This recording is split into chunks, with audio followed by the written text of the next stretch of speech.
তোমরা বলো তো ঠেকুয়া খেতে কাদের কাদের ভালো লাগে? আমার তো খুব ভালোই লাগে, তাই জন্য আজকে বানিয়ে নিলাম ঠেকুয়া।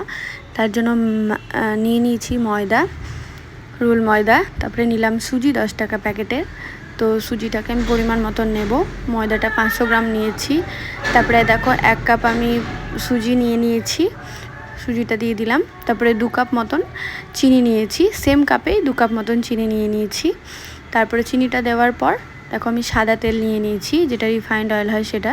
তো সেটাকে ভালো করে আমি ময়দাটার সাথে মাখিয়ে নিলাম একদম দিয়ে। তারপরে এটাকে ভালো করে মাখিয়ে নিতে হবে। মাখিয়ে নেওয়ার পর কটা এলাচকে গুঁড়ো করে নিতে হবে। এলাচের খোসাটা দেবে না, এলাচের ভেতরের যে ফলগুলো থাকে ওগুলোকে ভালো করে গুঁড়ো করে ওটার সাথে ভালো করে চারিদিক থেকে ছিটিয়ে নিয়ে ওটাকে ভালো করে 2 হাত দিয়ে ভালো করে মথে নিবা। দেওয়ার পরে তারপরে এটাতে মৌরি দিয়ে দিবা কটা।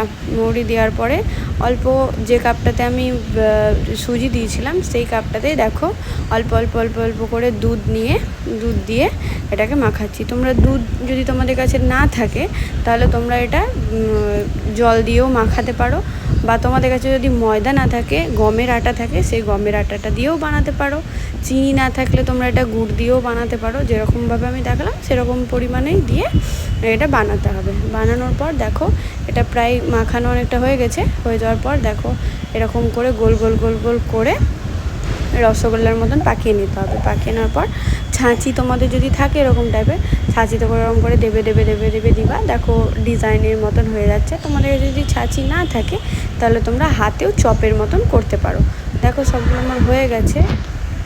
তারপরে দেখো আমার ঠেকুয়াগুলো ভাজা হয়ে গেছে, এরকম হয়ে গেছে। দেখো আমি তোমাদেরকে খেয়ে আর ভেঙে দেখিয়ে দিচ্ছি কত সুন্দর হয়েছে। এরকমটা থাকবে। আর এটা খেয়ে নিচ্ছি। ভিডিওটা ভালো লাগলে লাইক শেয়ার কমেন্ট করে দিও।